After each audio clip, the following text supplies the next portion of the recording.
And the advice, what I would give my younger version is, don't rush, right? So the same, what I would give emerging coaches, don't rush to scale. Master yourself first, surrender yourself into your being, trust your own wisdom, because your own wisdom, this is where the transformation happens. Because when we are as coaches trying to rush transformation, it doesn't work with clients. Welcome to Career Coaching Secrets, the podcast where we talk with successful career coaches on how they built their success and the hard lessons they learned along the way. My name is Davis Nguyen, and I'm the founder of Purple Circle, where we help career coaches scale their business to $100,000 years, $100,000 months, and even $100,000 weeks. Before Purple Circle, I've grown several 7- and 8-figure career coaching businesses myself, and have been a consultant at 2 career coaching businesses that are doing over $100 million each. Whether you're an established coach or building your practice for the first time, you'll discover the secrets to elevating your coaching business.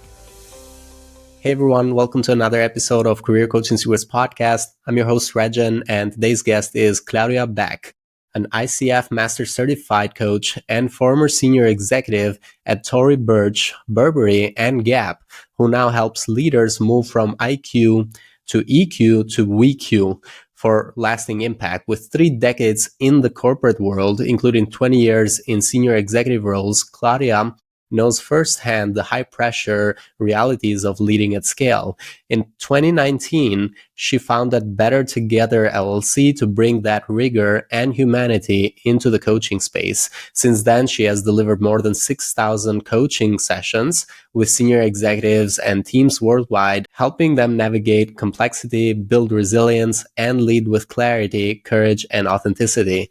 And it's a pleasure for me to have her on the podcast today. Welcome to the show, Claudia. I wanted to learn a little bit more about your beginnings as a coach. So looking at Better Together Group, has been around for 6 years and a half or so.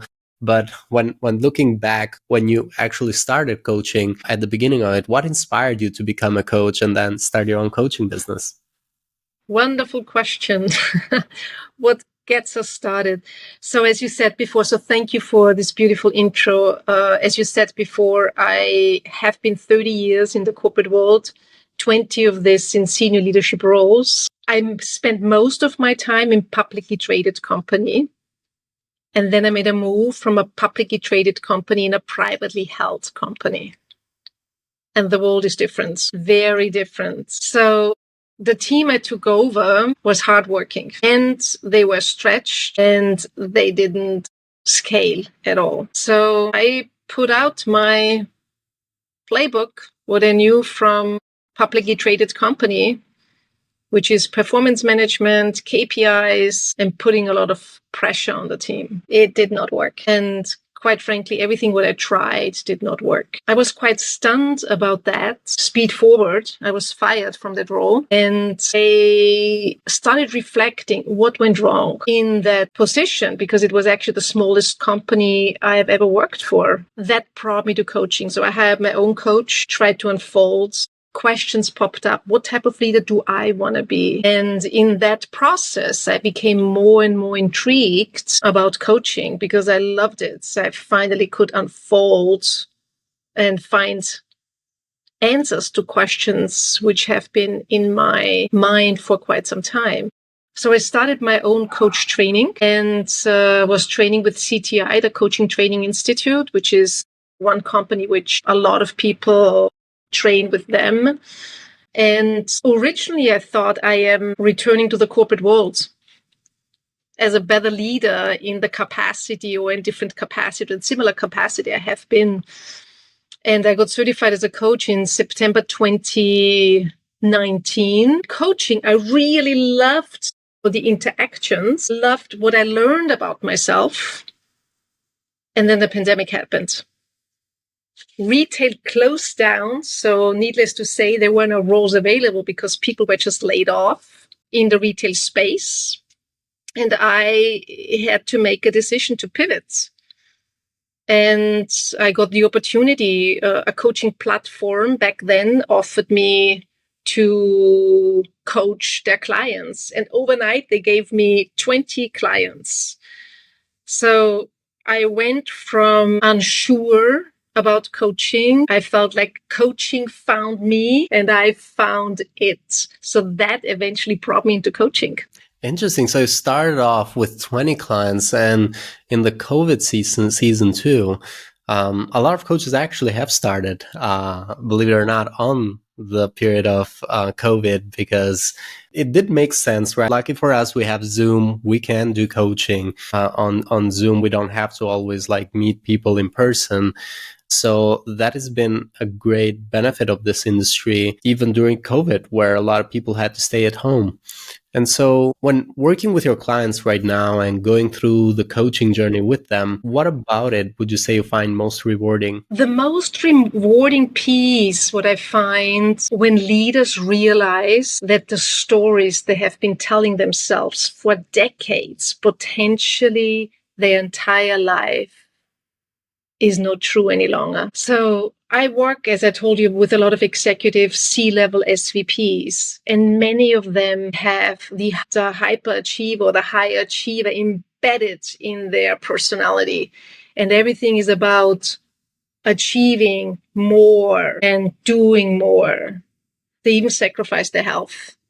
They even sacrifice their family life. And it works until it doesn't. So when they realize what they actually sacrificing and giving up with their achievement mentality and the price they pay, many of them, they stop and reflect and say, what type of life do I want to live here and now? With that mindset shift, they discover self-love, the way they want to treat themselves, the way they want to treat their own families, their own health, their own body. And with that shift, they not only treat themselves better, they also treat their teams better. They move from being a doer into being, into presence, and then shift into valuing relationships, connection, collaboration more. So not only does this make them more successful at work, also happier in their private lives. And that's priceless for me. And how would we describe your ideal client profile if they're listening too? Is there a certain demographic, a certain industry, or maybe some common goals or other commonalities that you see between these leaders? Great question. So when I look back, a lot of my clients are highly intelligent. So they're intellectually brilliant. Many of them, they have PhDs. They carry in their personality perfectionism, a lot of self-doubt, potentially overthinkers, overanalyzers, and devalued relationship building, collaboration. And this is where I bring often in the slogan from EQ to IQ to WeQ. So from intellectual intelligence to emotional intelligence, to the systems intelligence, the WeQ. We are all in this together because we impact each other. And so I help a lot of leaders to elevate or bring up their emotional intelligence to match their high intellectual intelligence. And I want to dive a little bit deeper into that. So kind of like the engagement you have with these leaders. Is there, you would say, a certain program or that they go through with you? How is it like to work with you, basically? Is there a certain program of a program length? Is it one-on-one coaching, group coaching? How is it like for these leaders to work with you? So far, I've focused a lot on one-on-one coaching because it's a very individualized story. And those high achievers have built up a perception about themselves, which also the outside world rewards. And this starts from school, right? You know, when we go into school, we get graded. When we go to university, we get graded. Then we do advanced degrees, we get graded, and this is a differentiator. So many of those highly intelligent people, they over-empathized what I call focusing on their left brain and underutilized the right brain, the connection, the creativity. And so this is a lot of the one-on-one work. Of course, sometimes we are going into group coaching, where we have many leaders where they can learn from each other, how they impact each other. This is often being held over weeks, every once a week for 1 or 2 hours, where we kind of meet on a regular basis, where the topics shift, but they learn from each other how movement into the emotional world can really help their effectiveness in leadership. And of course, what I really love doing is like the retreats, leadership retreats, where we go somewhere for 2 or 3 days, where we lock ourselves up in conference rooms and create team building events where we just go deeper and deeper to create cohesive teams with each other. Interesting. And this is going to be a question that a lot of coaches are going to be interested in. Right now, how do your clients find you, or how do you find them in terms of marketing? What is working really well for you right now? So what has been really working well for me is word of mouth. Clients find me through recommendations from previous clients, also recommendations from friends. So it's the surrounding of my conscious community. I also get clients from platforms where I am still holding certain hours, to offer executive coaching for platforms. And then what I call the luxury coaching space, where some of them, where I'm contracting them for the company, for this luxury coaching company, and I'm serving their clients. So for many coaches, it comes from different angles, of course, also through LinkedIn, through my own website, through friends, previous clients, and through those coaching platforms and luxury coaching companies. Cool, interesting. And so when looking into the coaching business, like we mentioned also earlier, it's been around for 6 years and a half. Looking in the future of it for the next 1 to 3 years, do you have any specific business goals that you're working towards of?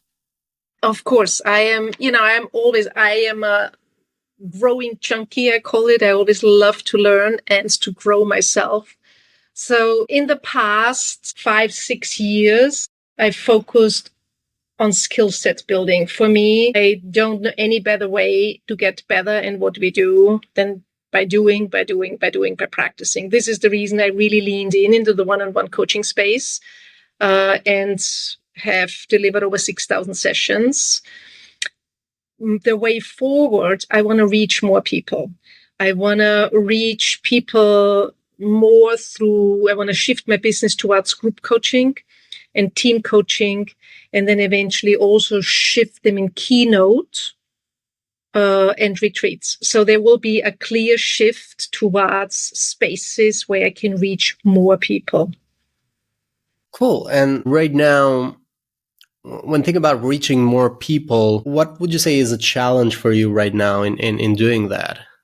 Great question. So I love the quote from Marshall Goldsmith, where he says, reputation has to be earned twice. Once by doing great work, and then by being recognized of doing great work. So for me, it's all about right now being recognized as a thought leader in that space and being more visible, which includes podcasts, which includes keynote talks.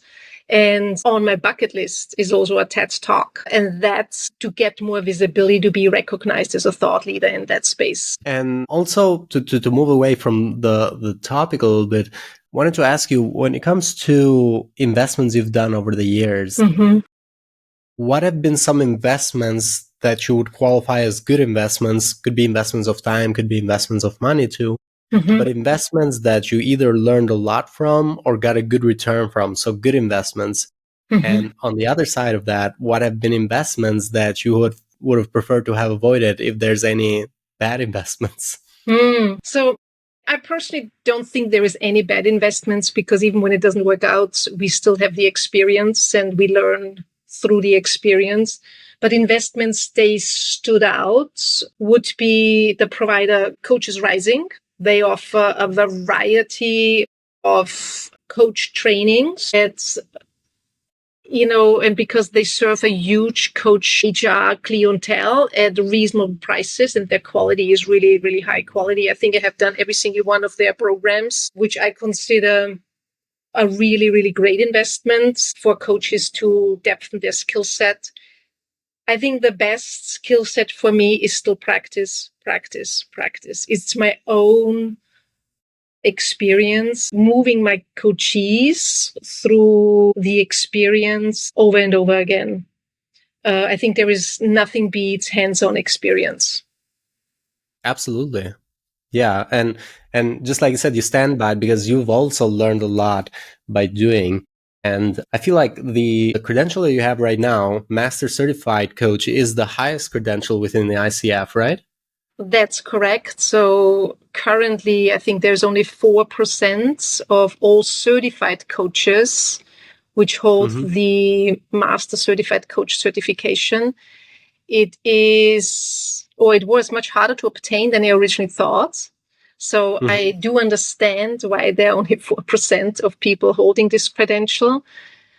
And it's a differentiator because we know that, people or coaches who have gone through this training have demonstrated masterful coaches through recordings being shared by the ICF and being evaluated by master certified coaches. So it's a credential. I think it is important. I also believe that credentials themselves are important because in a world where we can name ourselves whatever we want to name ourselves, I think when we work with people and who open their hearts up to us, it's important that we can hold them in a very skillful way. And I agree with you. And I've been asking a lot of coaches actually that have certain credentials on why they haven't either moved on forward with the Master Certified credential. And a lot of coaches actually, because this is quite a significant investment too, right? It's not something that you can just get. You also have to invest a lot of money into ICF to get that. And oftentimes it has been a challenge because a lot of clients if you're working with individual clients, they don't really know about certifications to begin with, unless they've worked with coaches before and kind of like might have heard about it from coaches. The certifications have been a little bit hard to get the return from. I mean, in terms of like you being a great coach and you learning and you practicing coaching, it works very well. It's a very good investment in that sense. But for the clients to know, or maybe to choose you and not someone else, a lot of clients just don't know any better. They don't know about certification. So marketing wise, it has not been a very good investment from what we've seen on our research. So I think there is a difference between the investment, what it pays off, versus the transformation, what we experience within us. We as coaches, I most likely, to a high likelihood, can hear the questions being asked by a master certified coach versus not a master certified coach. I just know from my own experience, the transformation I have gone through was painful. It's not an easy transformation being evaluated by another master certified coach, where mine, the one I picked, she was an extreme perfectionist, where I thought this goal is completely out of reach for me. I recorded session over session, and then I got feedback over feedback, and I was really depressed after the sessions. And what I learned, how do I respond when things don't go my way? How do I respond to failure? How do I respond to feedback? It's such a transformative experience. So just the training, you're right, is it cheap? No, the training is expensive. You have to hire expensive mentor coaches. And it was one of the best investments I made. Amazing. And I like that it's worked out amazingly for you as well. So for coaches, and this is the final question, for coaches who are thinking of scaling their impact, so trying to reach more people, make more, change more lives, is there any advice you'd like to give to these coaches? Yes, start with alignment. Attunement. That's also one of the frameworks I am working with my clients with. Attune yourself to yourself. We as coaches, we then attune and align ourselves to our clients. But start with your own alignment. What lifts your heart? What sinks your heart? In which space does a coach want to work? When we go on LinkedIn or when we go on social media, there is always the promise you can become a super successful coach within a week and you can get your credentials within a 5-hour course. My experience, it takes time. My experience is it's an inner transformation where we have, as coaches, the privilege and the honor to guide a human soul through a transformation they didn't even know that's possible. So the alignment to oneself is so important because we can only bring our clients at places where we as coaches are willing to go. And that knowing what works for us and what doesn't work for us only comes through experience. You can't read it. You can only feel it. And we can feel a person who has done the work. Mm-hmm. So, Claudia, we're talking about how very few coaches have managed to get to the MC credentials. And I wanted to ask you, what advice would you give to your younger self? And the advice, what I would give my younger version is, don't rush, right? So the same, what I would give emerging coaches, don't rush to scale. Master yourself first. Surrender yourself into your being. Trust your own wisdom, because your own wisdom, this is where the transformation happens. Because when we are as coaches trying to rush transformation, it doesn't work with clients. So why would we rush the transformation with ourselves? There is this catching up that we allow our body, mind, and soul to catch up with our newly created reality. Absolutely. When a coach, a master certified coach, and a requirement is 2,500 hours. Some of us got crazy and I did like double the amount before I even started. It changes us because we not only coach the client, we coach ourselves session over session over session. We cannot bring our clients, what do you value? What's your purpose in life? Without looking at our own values, without questioning our own purpose in life. And this transformation, we all have indoctrinated beliefs from the family upbringing. And it's like a wall which breaks down where we find our true self. Couldn't agree more.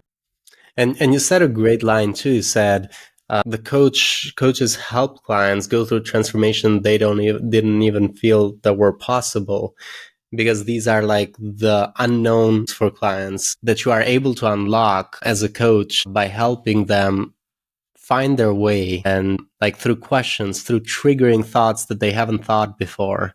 And it's so powerful. That's why I really like this industry too. It's so impactful. And yeah. I really appreciate it, Claudia. Thank you so much for coming to the podcast today. And for anyone who wants to connect with you or find you, they can go into LinkedIn, look up Claudia Beck.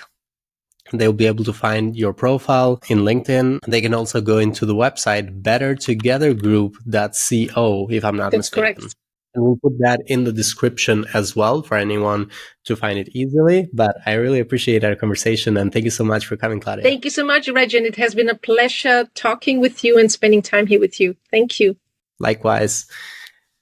That's it for this episode of Career Coaching Secrets. If you enjoyed this conversation, you can subscribe on YouTube, Spotify, Apple Podcasts, or wherever you're listening to this episode to catch future episodes. This podcast was brought to you by Purple Circle, where we help career coaches scale their business to $100,000 years, $100,000 months, or even $100,000 weeks, all without burning out and making sure that you're making the impact and having the life that you want. To learn more about our community and how we can help you, visit joinpurplecircle.com.